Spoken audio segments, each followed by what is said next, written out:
Okay, so week 3, double entry bookkeeping. And the topics to be covered, or I mean the learning outcomes for today. I will take responsible sa ating lesson kasi we only have an hour to cover itong topic na to. Kasi isang oras lang talaga yung allotted. In the topics po, we have, although apat lang to, pero isang topic dito is medyo matagal.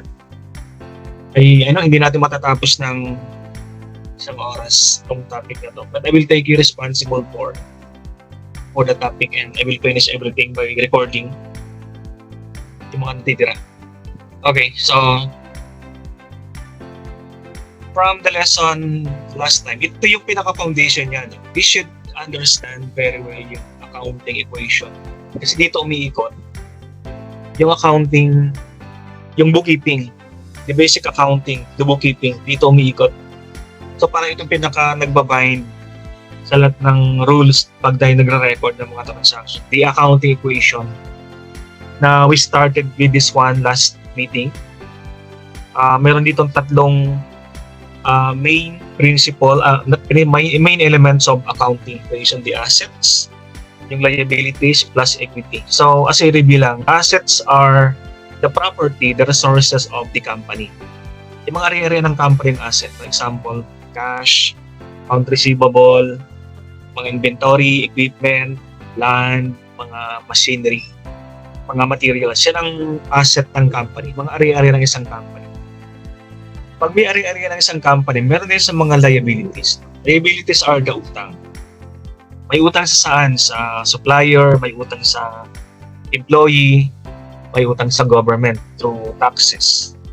So we call those the payables or the liability of the business.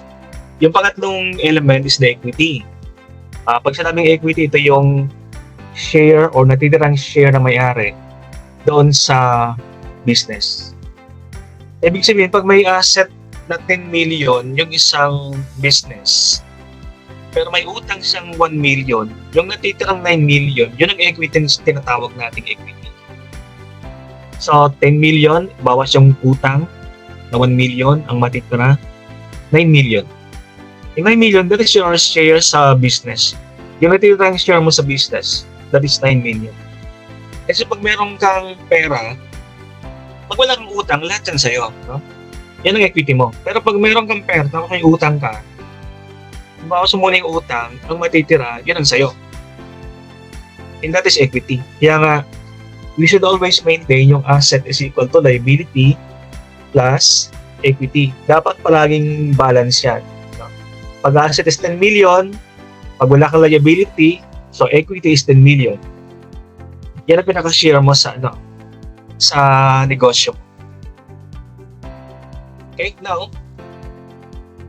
the assets of the company, mga area-area, ito yung mga sample lang. Simple sample, but hindi naman limited dito lang, yung mga asset ng company. Pwede nating dagdagan, but these are the assets that are most popular sa isang negosyo. Palaging meron ito. Example, palaging may cash ang business. So assets are the resources owned or controlled by the company. Example, cash, mga accounts receivable. Pag sinabing receivable, mga pautang, no? Account receivable and note receivable, sa parehang pautang yan. So pag meron kong pautang sa iyong company, yan ay asset ng iyong company. Pag may vehicles, mga delivery van, mga truck, motor na pang-deliver ng company, those are vehicles. Those are asset of the companies. Yung company, mayroong building. Hindi lang pwedeng building lang. Yung building nasa land. So, pag meron kang building, automatic meron kang land. Hindi naman nakalutang yung building eh. No? So, ang building and land are asset ng company. Minsan, land lang, walang building. Wala na tayong building, land lang. So, those are asset of the company. Now, yung mga inventory sa loob, example, meron kang tindahan, yung mga supply sa loob or inventory, ang tawag natin doon ay asset pa rin. Mga paninda, depende kung tinitinda ka mo, no? Pag nagtitinda ka ng puto, di yung mga puto mo ang yung supplies or inventory. Then merong equipment. Common equipment, example, computer, photocopier, telephone, laptop, refrigerator sa resto, mga tables, chairs, freezer, stove. Those are equipment of the company and those are asset. So by these samples, I know that you have now an idea kung ano ibig sabihin ng mga asset or mga property or area sa loob ng isang company. Pag may asset, meron kang liabilities. Pag may word na payable, automatic, that is a liability. Kasi payable, pay. Babayaran mo pag sinabing payable. So payable are liabilities of the company. So samples of liabilities, by the way, payables are defined as the creditor's claims on asset. Sinabing creditor, ito yung mga nagpautang sa'yo. Yung mga nagpautang sa'yo, meron siyang claim, meron siyang pera na nakatago sa'yo. Meron siyang perang i-claim sa'yo. Mga nagpautang, creditors.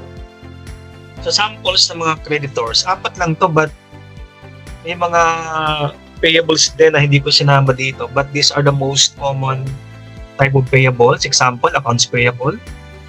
Ito yung utang mo sa suppliers ninyo. Pag sinabing notes payable, ito yung utang sa suppliers na may nakatouch ng promissory note. So, pinagkaiba na accounts payable, may check, audible ba ako?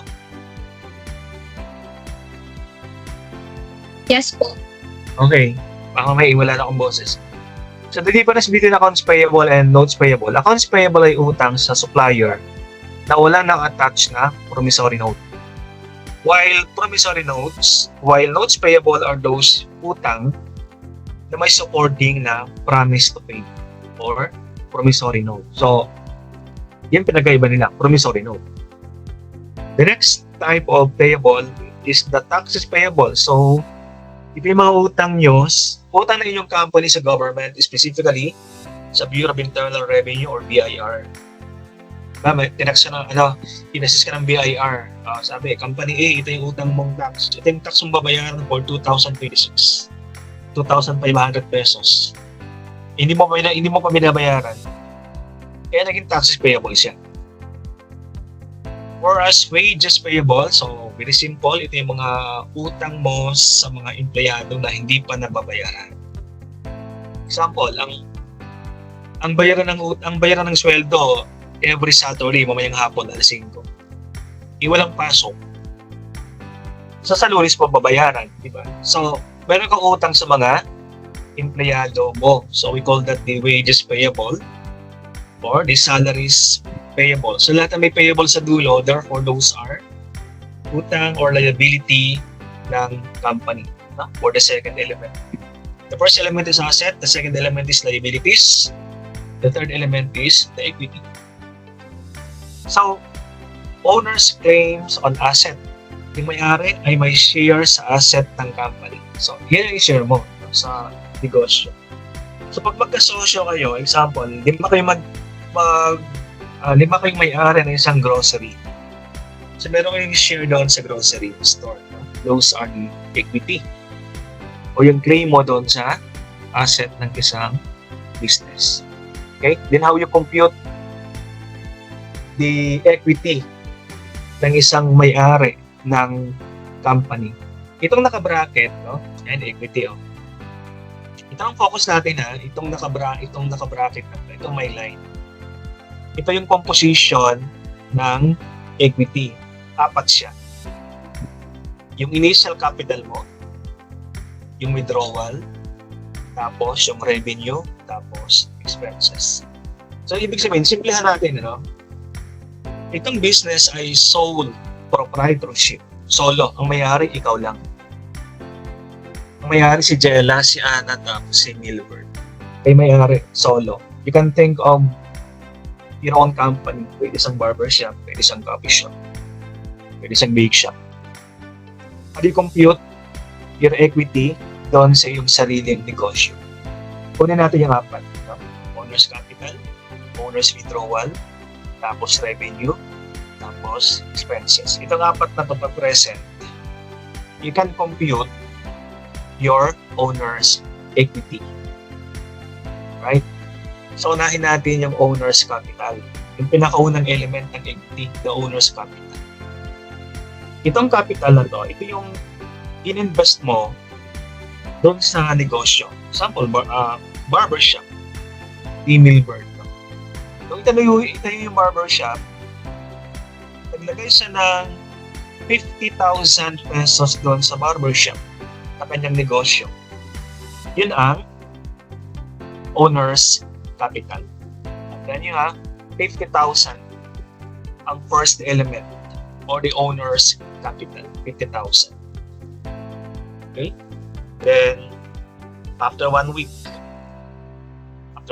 no, sabi ni Wilbert, kailangan mo pala ng pambili ng pantalon.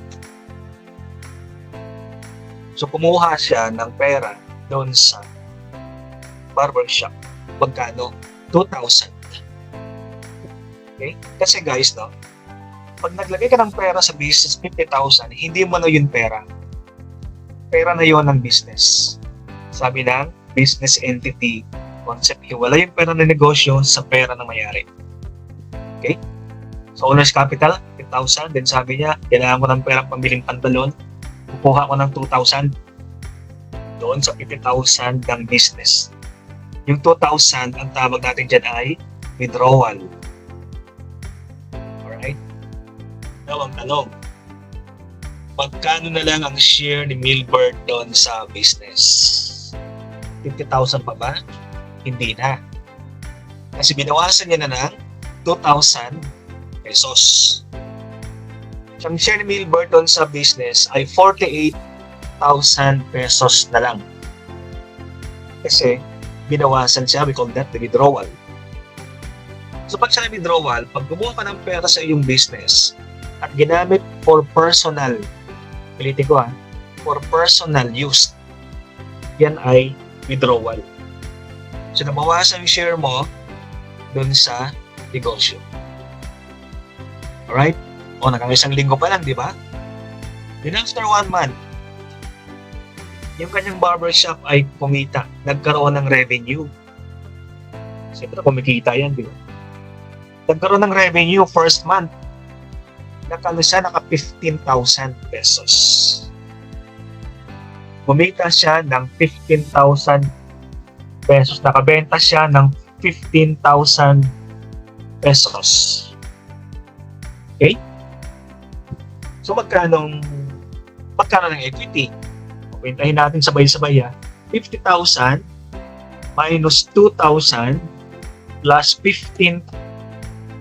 So I was saying, no, sa yung sample natin, 50,000 yung capital, owner's capital is 50,000.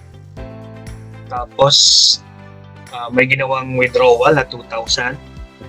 Tapos kumita yung business, that is revenue. So 50,000 minus 2,000 plus 15,000, that is so far 63. Pero pag may gastos, pag may revenue, may gastos no? Hindi pwedeng puro revenue. So pag may kinita ka, meron kang gastos. Now assuming na ang gastos mo ay 8,000. So magkano natira? That is 50,000 plus minus 2,000 plus 50,000. That is 63 minus 7. 63 minus gastos. Sabihin natin gastos sa 8,000. Expenses is 8,000.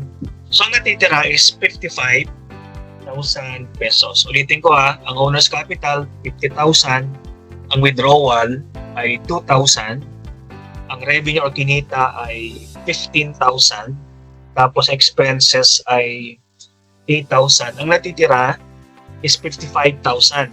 50 minus 2 plus 15 minus 8. Ang natitira ay 55,000 pesos. Yan tinatawag nating equity. O yung share ni Milbert sa kanyang barbershop ay 55,000 na lang. O, that is the equity of the business. Sa ganun mo kukunin kung magkano natitira sa equity mo doon sa business. Alam mo yung computation, yung apat na yan, di ba? Yan ang kanyang breakdown. O, tanong ko lang, do you follow ba? Nasundan ba?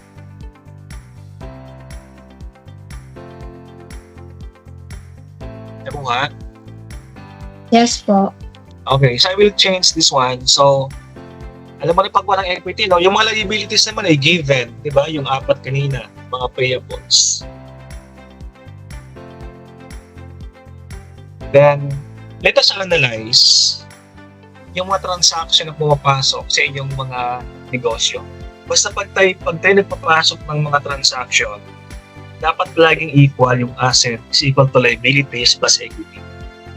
Kasi sa araw ko, sa daming transactions no? You can have like 20 transactions sa loob ng isang araw. So pag na-record yung mga yon, always maintain itong tatlo. Kasi pag hindi sila equal, there's something wrong sa pag-record mo ng mga transactions. So itong slide na to is transaction analysis equation. The accounting equation must remain in balance after each transaction. Pag meron kang 20 transactions sa araw, so after each transaction, you should always maintain the balance na equal yung tatlo. Pag hindi equal, ulitin. Mali pagkaka-record mo. Kaya nga, sabi ko kanina, all the transactions the business will revolve in the basic accounting equation na asset is equal to liabilities plus equity. So we will know if balance by, of course, by having sample transactions. So the first one, transaction number 1. Sa isang negosyo, ang una mong gagawin ay maglagay ng pera, mag-invest ng pera doon sa business para merong gamitin yung business. Kasi pag walang pera yung business, wala siyang gagamitin. So, yung pera mong person na nilagay mo sa negosyo para umandar yung negosyo. Then, hindi mo na yun pera. Pera na yun ng business. Kasi separate yung pera mo sa pera ng business. So, let's have the first transaction. Number 1, the title of number 1 transaction, yung una mong gagawin, investment by owners. So, lagyan natin ng kwento. On December 1, Josh Taylor invest $30,000 to start a consulting business. So, napakasimpleng negosyo, no? Walang masyadong equipment na kailangan, walang manufacturing na gagawin. Isang maliit na kwarto, table, and chairs, tapos meron kong laptop. Pwede ka na magtayo ng consulting business. Pero kailangan ng pera yung business. So, ang ginawa ni Josh, naglagay siya ng $30,000 doon sa kanyang consulting business. Pera niya yan, pero nilagay sa business. Now, yung $30,000, hindi na yan pera ni Josh Taylor. It is now the fund or the cash of the business. Kasi magkahiwalay ang pera mo doon sa business. Okay, so that is the simple first transaction. So, analyze natin anong epekto ng transaction number 1 sa ating accounting equation na asset is equal to liabilities plus equity. Okay guys, this is bookkeeping. No? Sa bookkeeping, palaging dalawang accounts yung affected. Kaya nga tinawag siyang double entry. May kaliwa, merong kanan. Pag sinabi natin double entry bookkeeping.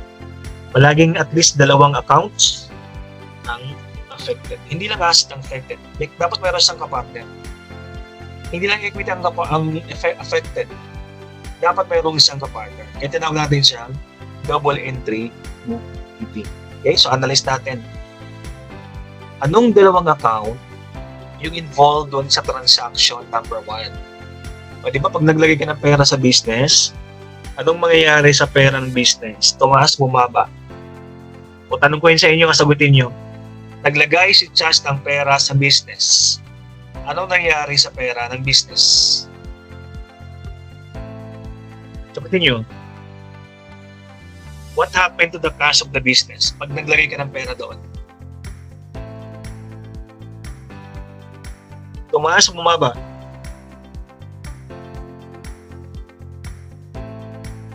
Panalize guys. Ano nangyari sa pera ng business na consulting? Tumaas, sir. Okay, that's good. So number 1, yung cash ng business ay tumaas. Kaya kulay green, arrow up. Okay? So ang cash ay asset ng business. Di ba? So yung cash tumaas, therefore yung asset ay tumaas. Sir, paano na lamang yung cash ay asset ng business? Sinampol ko na kanina, di ba? Ang cash ay asset ng business. So pag tumaas ang cash, automatic, yung asset ay tumaas din. Kaya pag sagot natin dito, sabi nyo, tumaas yung asset. Therefore, tumaas yung cash. Therefore, yung asset ay tumaas. So green arrow siya. That is the first effect of transaction number 1. Sabi natin, double entry.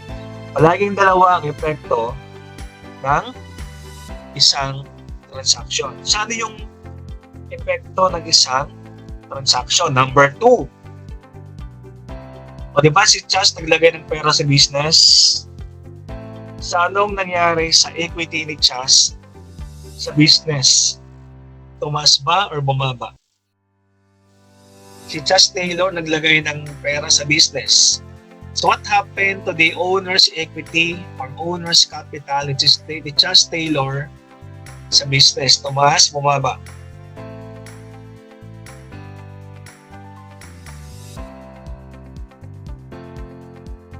Ganito yan, no? Naglagay ka ng pera sa isang business. Yung share mo ba sa business, tumaas? Masagot? Kasi, pag di na naintindihan to, nako, chain reaction na to, di na maintindihan yung mga susunod. Ilito yung tanong na, yung share ba ni Chas Capital o yung kanyang equity ba sa business ay tumaas nung naglagay siya ng pera sa business? Ang pinag-usapan dito, okay, ang pinag-usapan dito, hindi yung personal na pera niya. Pinag-usapan dito, yung kanyang share sa business. So, ang sagot ay yes, tumaas. Bakit? Naglagay ka ng pera sa business, so therefore, yung share mo doon ay tumaas. So, yung equity mo doon ay tumaas. Kaya nga green arrow. Okay? Now, pag nilagay natin yan sa ating accounting equation, number 1, yung siya na number 1, ito yung unang transaction. Ano nangyari sa cash? Tumaas, sabi tumaas. So, plus 30,000. Anong nangyari sa equity? Sabi niya tumaas. So, plus 30,000. Positive eh. Plus. Okay? So, ang liability ba affected? Hindi. Wala tayong nakitang liability dito sa 1 and 2. So, ang liability ay no effect. 0. Okay? Sabi natin kanina, no? The account equation must remain in balance after each transaction. So, pagkatapos ng transaction number 1, tanong, balance ba? Yung left, tapos yung right side. Magkano ang asset? 30,000. Magkano ang equity? 30,000. Magkano ang liability? 0. Question, balance ba? Equal ba sila?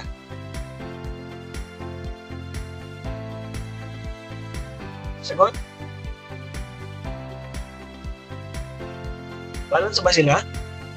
Yung kaliwa is 30,000, yung kanan is 30,000 din. Balance ba?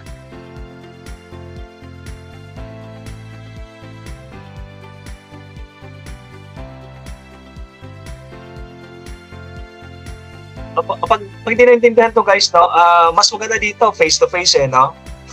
Kasi parang pag online na ganito, parang mahirap ituro ng accounting,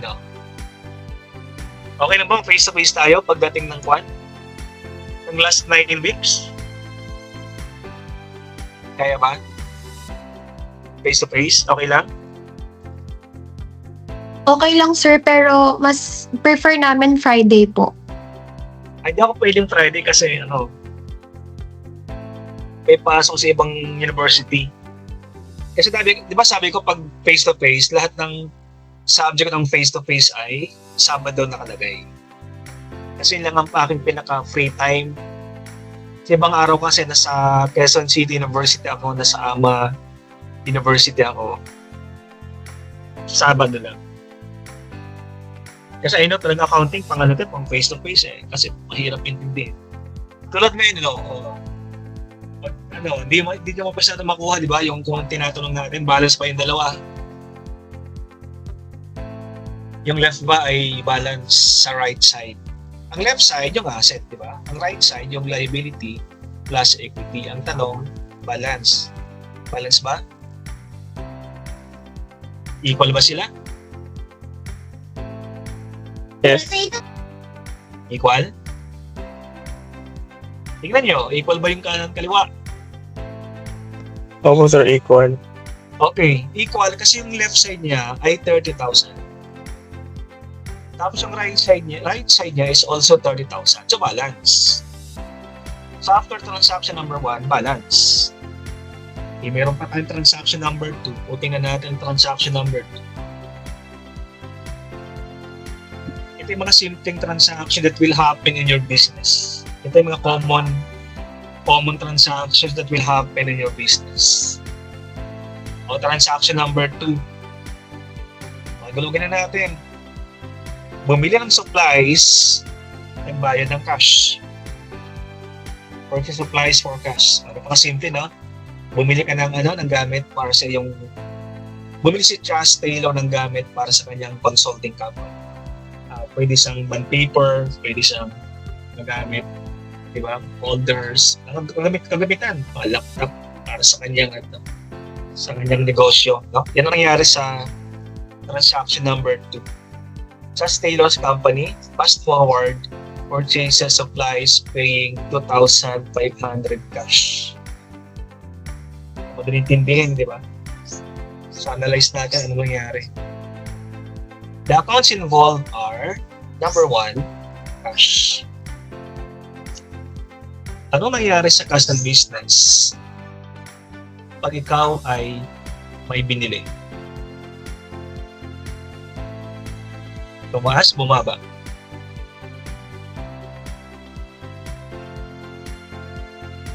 Saka guys, no, pag tayo nag face to face, kailangan natin ng laptop. Kasi ito ay accounting, kailangan talaga ng laptop. So, meron ba? Dalawang laptop, tig-isa, ganun, or sharing.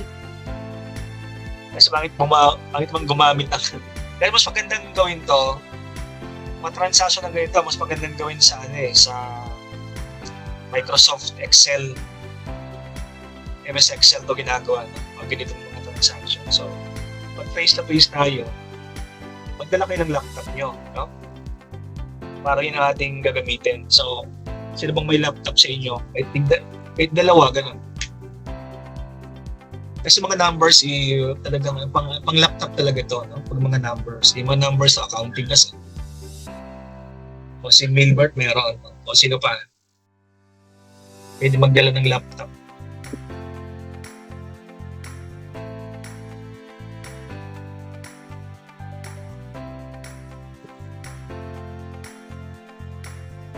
Wala. Okay. Isa lang? Kasi pag isa lang mahirap pag pag isa lang may laptop. Hindi matututunan. Okay. Number 1, bumili ka ng supplies. Ang tanong sa number 1, what happened to the cash of the business? Tumaas, bumaba yung cash. Tumaas ba? Nabawasan pa nga, di ba? Kasi bumili ka. So, ang cash mo ay bumaba. So, arrow down. Pero what happened to your supplies? Bumili ka ng supplies, therefore, yung supplies ng business ay dagdagan. So, increase ay arrow up. Okay? Saan ka sa bawasan ang supply kasi dagdagan. So, ipasok natin yan sa ating equation. Number 2 Diba number 2 transaction? So, ito yung number 2. May nakalagay number 2 transaction. Itong kulay pula. So, what happened to the cash of the business? Sabi nyo, nabawasan ng 2.5. So, negative 2.5. Bawas di ba? Pero yung supplies, this is also an asset. What happened to the supplies of the business? 2.5, baliktad, positive. Okay? So, meron bang inutang? Wala. Binayaran kasi ng cash. Affected bang equity? Hindi. Sir, paano malalaman kung affected o hindi ang equity? Tingnan mo dito. No? Kung nandito, kung wala sa apat yung transaction, ibig sabihin, hindi affected ang equity. Okay, bumili ka ng supplies, affected ba ang capital? Hindi. Withdrawal? Hindi rin. Revenue? Hindi. Expense? Hindi. Ang binili mo asset, hindi gastos.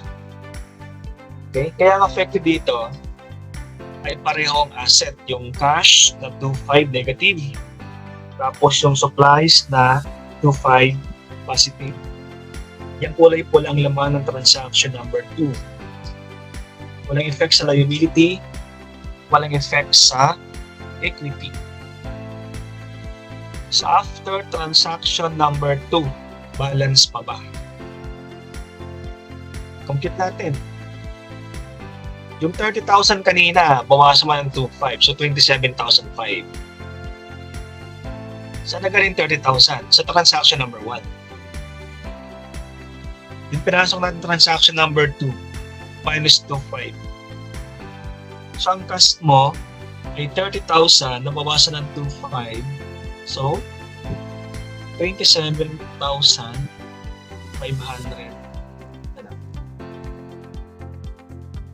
And what happened to the supplies of the business? 2.5. Nadagdagan ng 2.5. So, 2.5 to. So, magkano ang asset ng business? Ganun pa rin, 27.5 plus 2.5, that is 30,000. So, ang kaliwa na equation ay 30,000. Okay? Yan ang dapat pantayan nung nasa kanan. Okay. Affected ba ang liability? Hindi. Ano affected yung equity?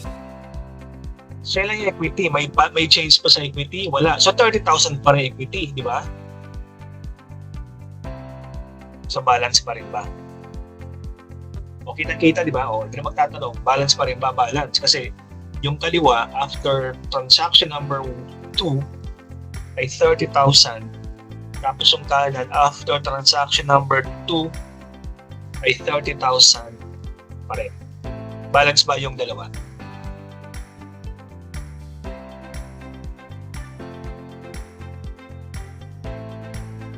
Walang sumagot. Pag 30,000 ba yung kanan, tapos 30,000 yung kabila, balance ba? Parehas ba sila? Yes, sir. Balance po. Balance, pero ang 30,000. Basta pag pareho sila ng amount, kaliwa kanan, balance yung equation. Okay, nakadalawa na kayo. Ito, tanda yun kasi ito activity nyo. Yung pa-prelim exam ko, dito ang magagaling. As in solving. Okay, number 3, transaction. Ito ay common transaction din, Purchase equipment for cash.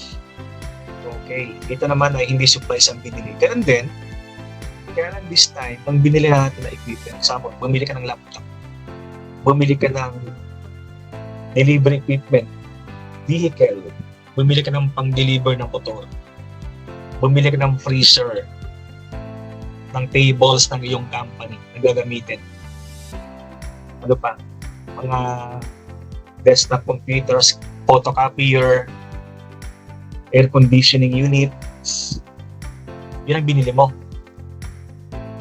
Total is $26,000 in cash. Yung effect niya, ganun pa rin, di ba? What happened to cash? Siyempre, nabawasan. Bumili ka nga eh. So, araw down. And what happened to equipment? Tumaas.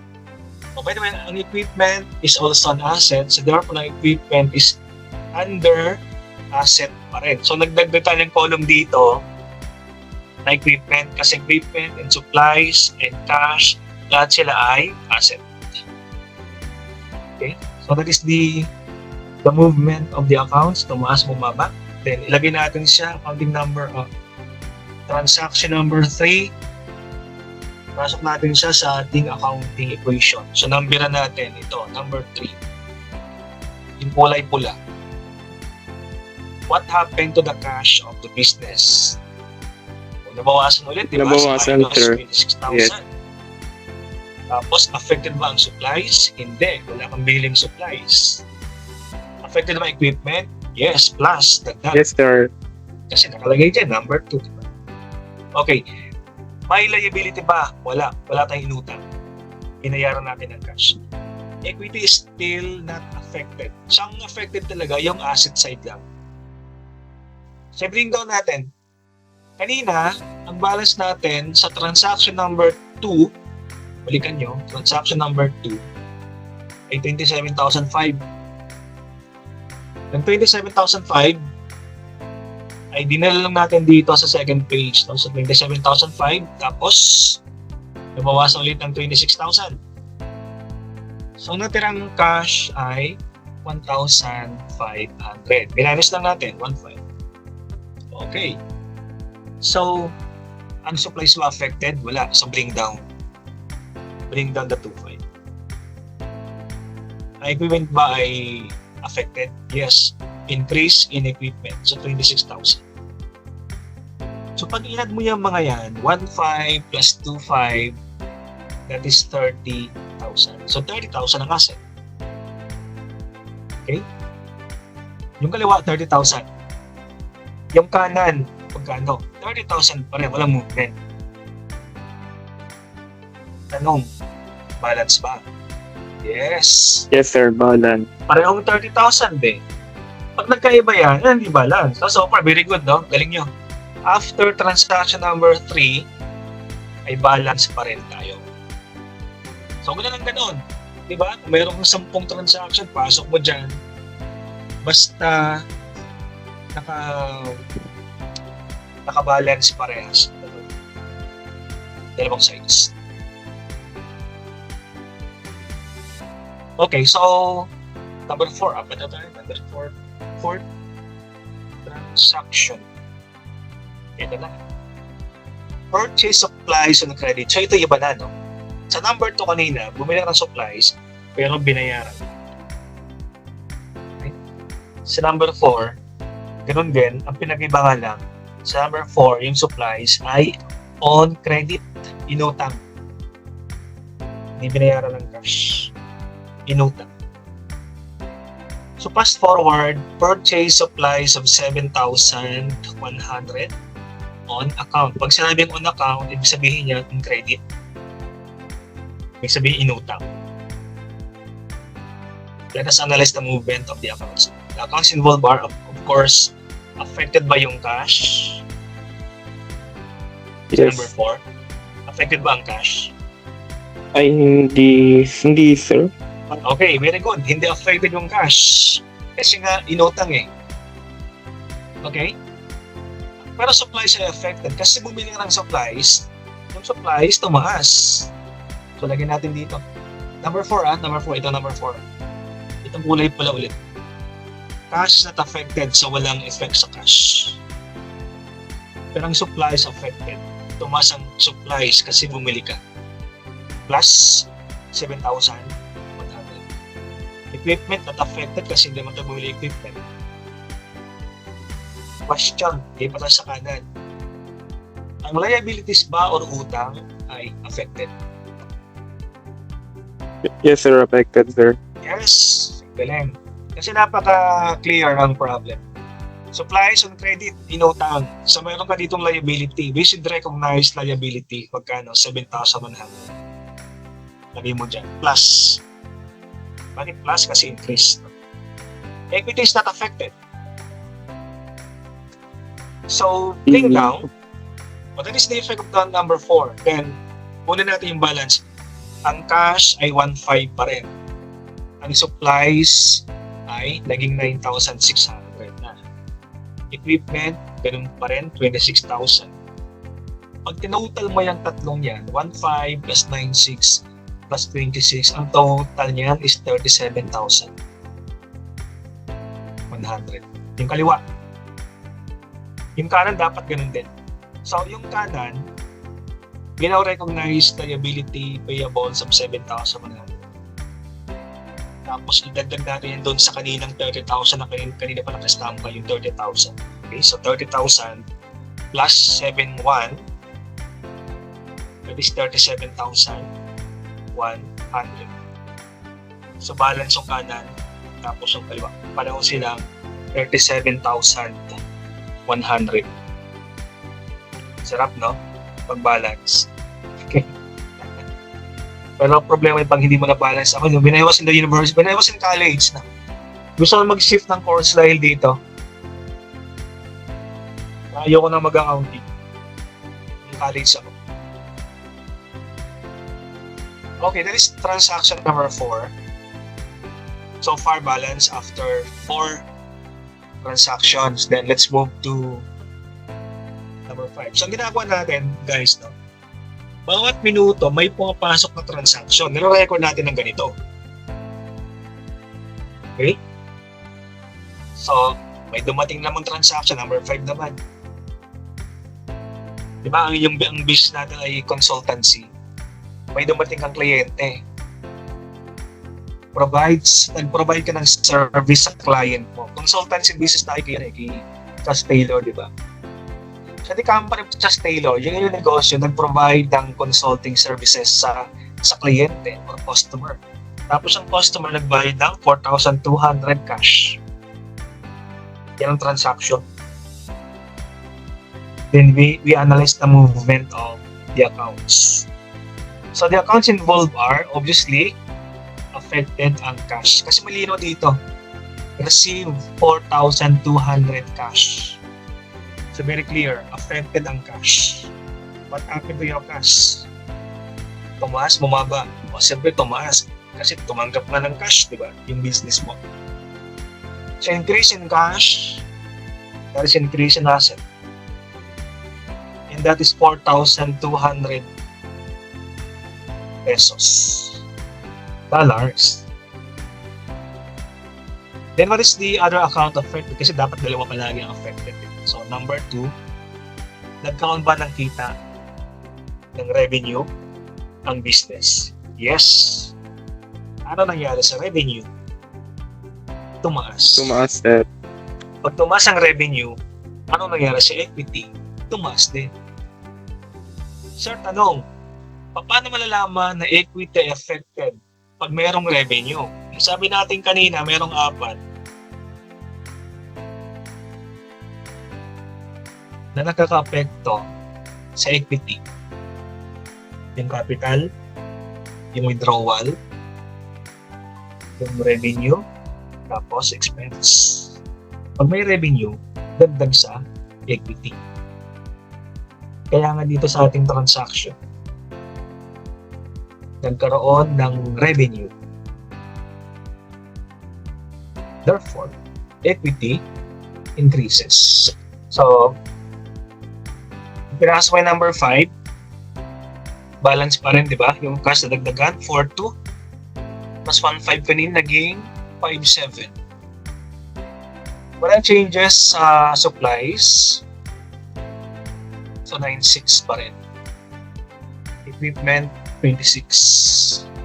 Accounts payable, no movement, so 7,100. Pero yung equity ngayon nadagdagan. Kasi mayroong nangyaring revenue. So, plus 4,200. So, pag inad mo yan, 5,700 plus 9,600 plus 26, yung kaliwa ay 41,300. Yung kanan, pag inad mo yan, 7,100 plus 30 plus 4,200, yung total niyan is 41,300. So, yung kaliwa at kanan, once again, parehong 41,300. So, balance pa rin. Okay? Okay, sige. Itong number 6 and 7, we're going to continue. Kasi isang oras lang tayo, di ba? 11:30 lang to 12:30 dapat. So, isang oras lang. Yes. Yan, we can. So, gagawin natin palagi, no? Pag hindi natapos ang isang lesson, tinutuloy ko itong recording. So, pag you-notice, I have been uploading mga video recording sa ating group chat. Yan ang makarugtong ng mga hindi natin natapos. Okay guys, so ituloy ko to tabi recorded. Kasi may klase rin ako ng 1 o'clock. And with that one, bye everyone. Parang may classmate yung isang lalaki dito. May classmate yung isang lalaki pa dito. Parang wala kayo.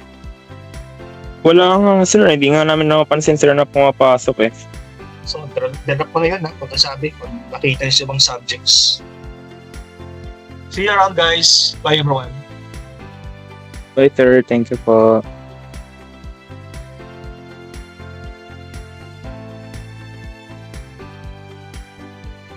Okay, to continue, we are now in transaction 6 and 7.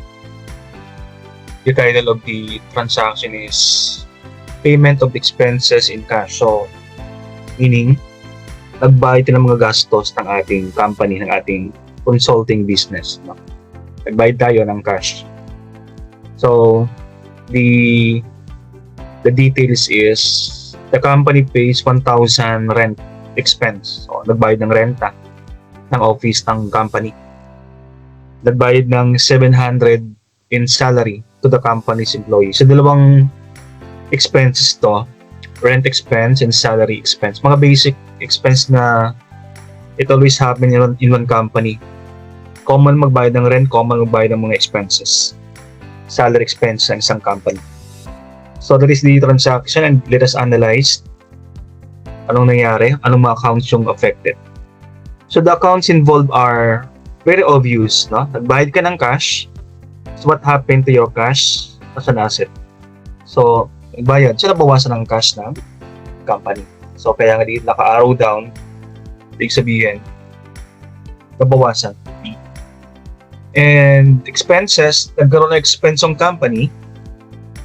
So expense is part of equity. Diba? Balikan natin yung kanina. Expenses are part of equity. Diba, 4 yung naka-affect sa equity. Owner's capital, owner's withdrawal, revenues, and expense.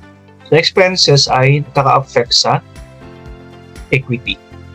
Nagpapababa sa ng equity kasi gastos eh. Ang revenue, nagpapataas ng equity. Pero expense, the opposite. Nagpapababa siya ng equity or share mo doon sa company. So, sa 6 and 7 transaction, equity increases. Bakit increases? Nagkaroon ka ng expense, di ba? Okay? Nagkaroon ng expense. So, expense ay tumaas. So, ilagay natin siya doon sa ating table. 5-7. This 5-7, yun ay nanggaling sa ating transaction number 5.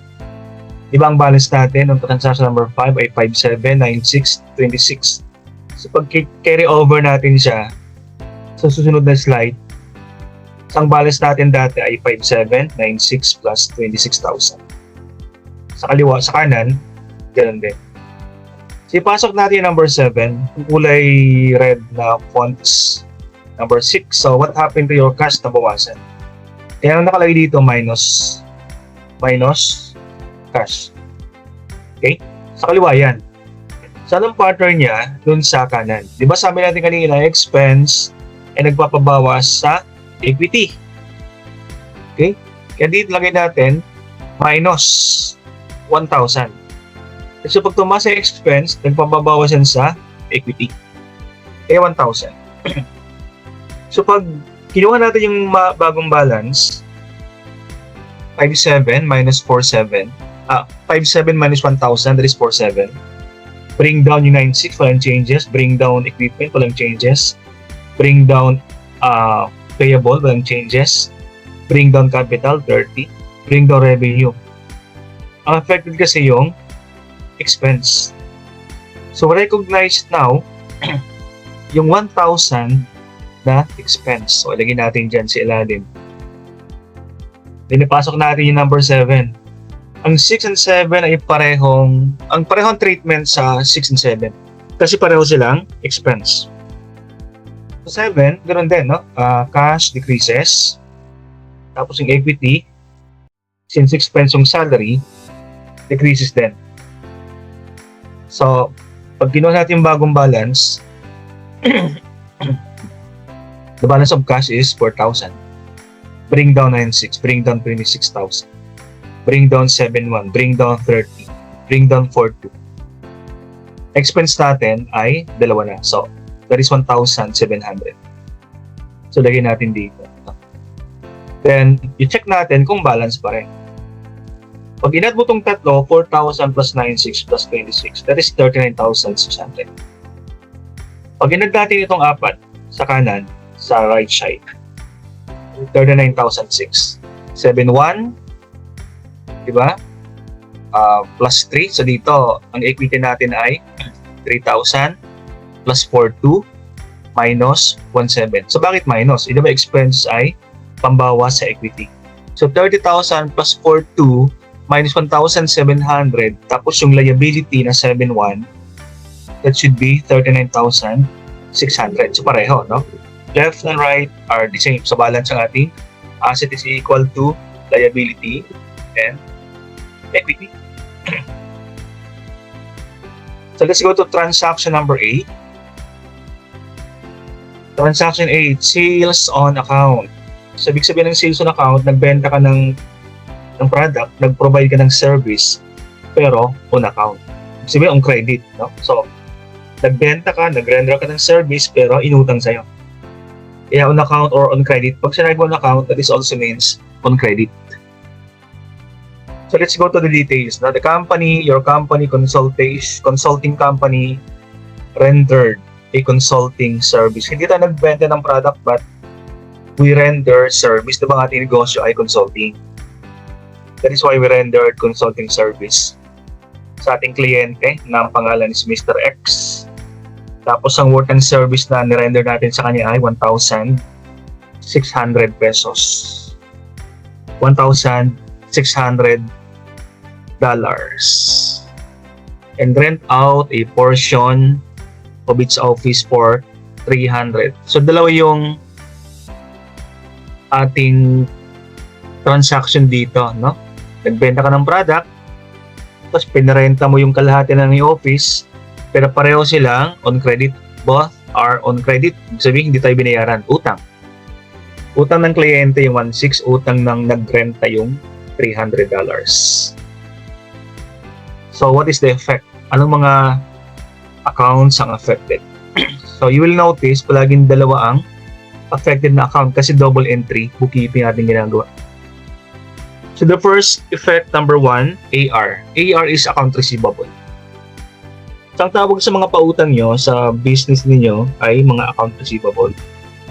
So, ang pautang ay asset. No?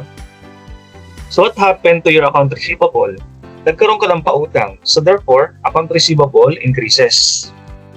Asset increases. Okay? Sa left side. Ano yung kanyang partner? Hindi mabenta natin yan. Yung isa ay consulting revenue, yung isa ay rent revenue. So, pareho silang income natin. Pareho silang revenue. That is 1,900, 1,600 plus 300. Pero, hindi binayaran sa atin. Kaya nga, we recognize account receivable. But, we should recognize the revenue sa kanan. Diba? So, that is under equity. Kasabi natin, yung revenue ay isa sa 4 na nakaka-affect sa ating equity. So, pareho silang revenue, therefore, pareho silang addition sa ating equity. So, 1,600 plus 1,300. Okay, so, puno natin yung balance.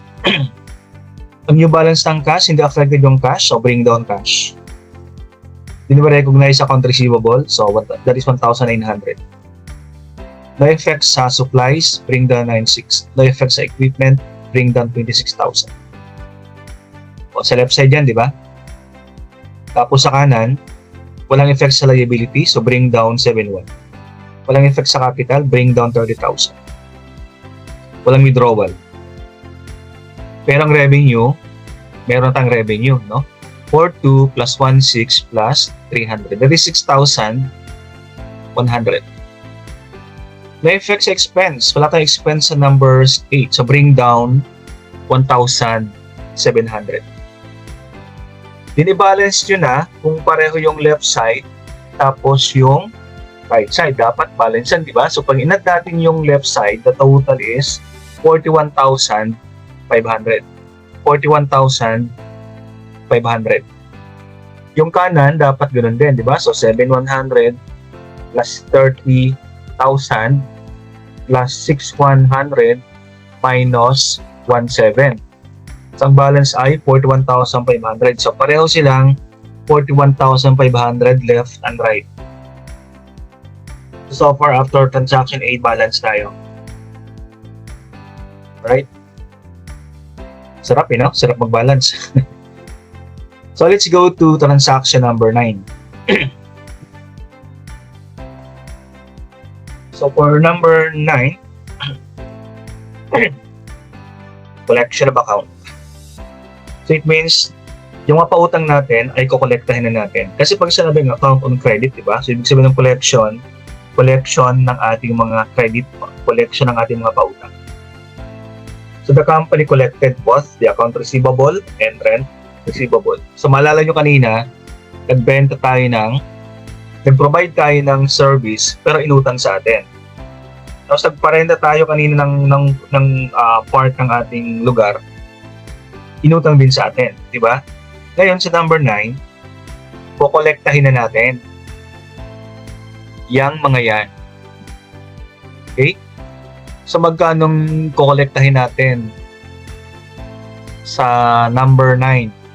So, kunin mo natin yung balance kanina, di ba? So, ito yung old balance sa previous slide. Old balance, di ba? Transaction A. Ipasok natin yung transaction number 9. So, ito siya. Okay? So, the company collected the account receivable. So, anong nangyari sa cash? Obviously, ang cash natin ay dagdagan, tumaas, di ba? 1.9. O, saan nanggaling 1.9? Nanggaling yan sa transaction number 8 kanina, di ba? So, sa number 9, kukolektahin na nga natin.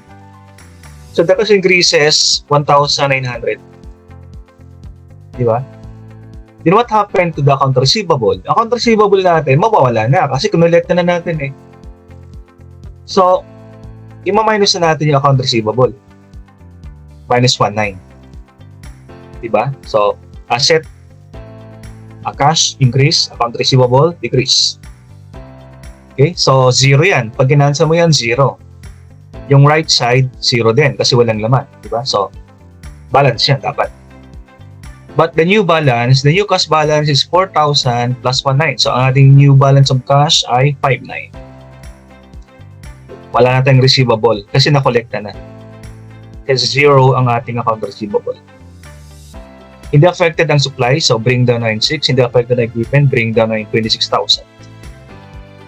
No effect on the accounts payable, so bring down 7.1. No effect on capital, bring down 30,000. No effect on withdrawal. No effect on revenue. No effect on expenses, bring down. Pag tinutotal mo yung left side, dapat kaparehas siya, no? Sa right side. So you try to add yung lahat ng left kung balance siya sa total ng lahat ng right. So sure tayo, balance yan, di ba? Pag hindi balance yan, so ulitin natin. Okay, so let's go to transaction number 10. Transaction number 10, payment of accounts payable. Binayaran natin yung utang. If you can recall, di ba kanina nangutang tayo? Nangutang tayo kanina sa transaction number 4. O, ayan, no? Fast forward purchase supplies of 7,001 on account. On credit, inutang natin 7,100. Kaya pagdating sa number 10, transaction number 10, babayaran na natin. Payment of accounts payable. The company paid partially debt for number 4. Di ba 1,700 utang natin? O 7,100 yung utang natin kanina. Sa number 10, nagbayad tayo pero hindi kumpleto. Ang binayad natin ay 900 na. So number 10, nagbayad tayo ng cash, no? So affected ang cash, nabawasan. So minus 900. Walang effect sa account receivable, walang effect sa supplies, walang effect sa equipment. Pero may effect sa liabilities. Bakit? Kasi nabawasan yung ating liabilities. Kasi binayaran natin. Okay? So, minus 900. Walang effect sa equity. So, bring down. Cash 5,000. Account receivable, 0. Supplies, 96. Equipment, 26. Accounts payable.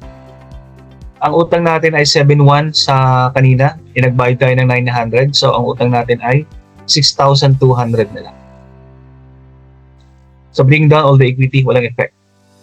So, once again, pag inad mo yung nasa left, 5,000 plus 96 plus 26 ay dapat equal yan dun sa right.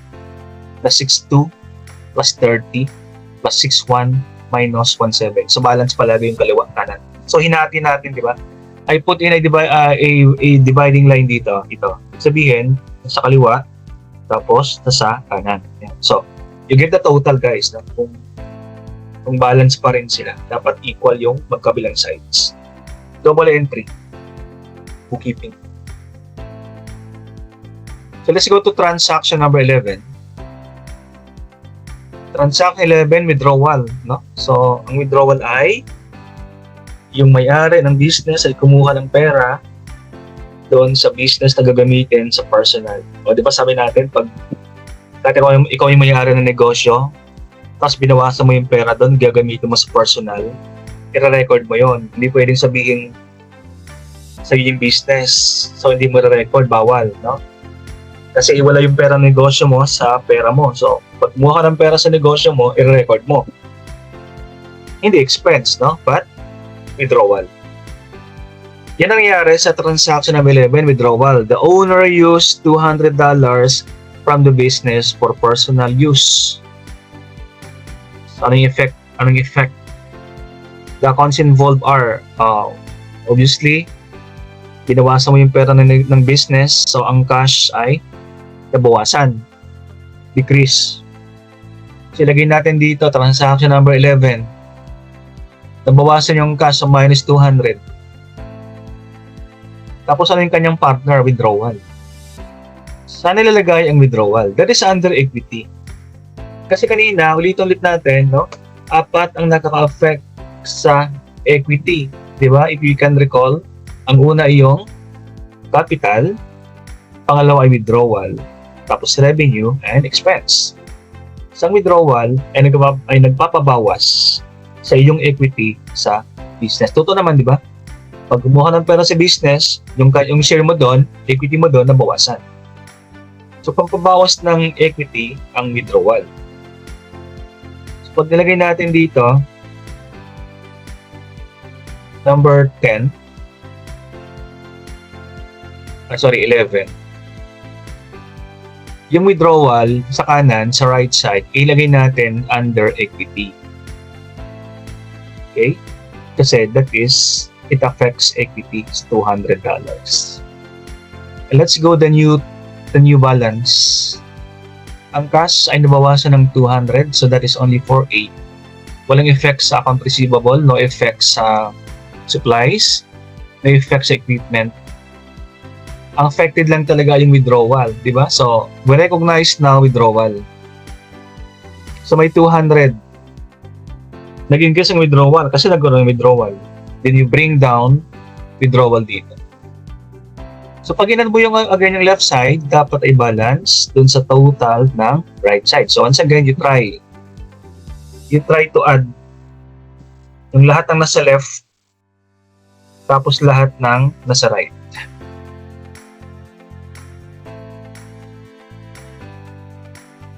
Okay, so number 12, that is number 11 lang pala. If you are going to summarize lahat, pagsamahin natin lahat, simula sa number 1, pinagsama lang natin dito, di ba? So, pareho lang naman yan.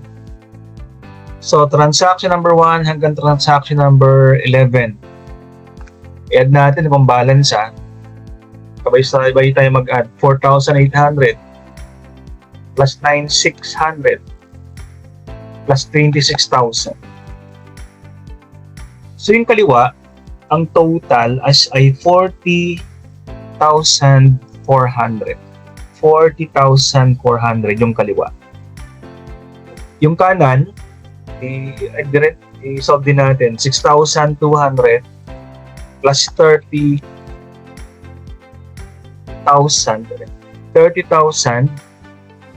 minus 200 plus 6,100 minus 1,700 plus 6,200. So, ang total ay pareho din. 40,400. So, balance. No? Yung sinasabi nating double entry bookkeeping or pag-analyze ng mga transactions.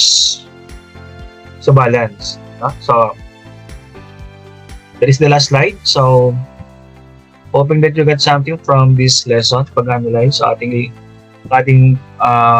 prelim exam ay ganito. With that one, that is the last one. So, once again, this Dr. Cortez.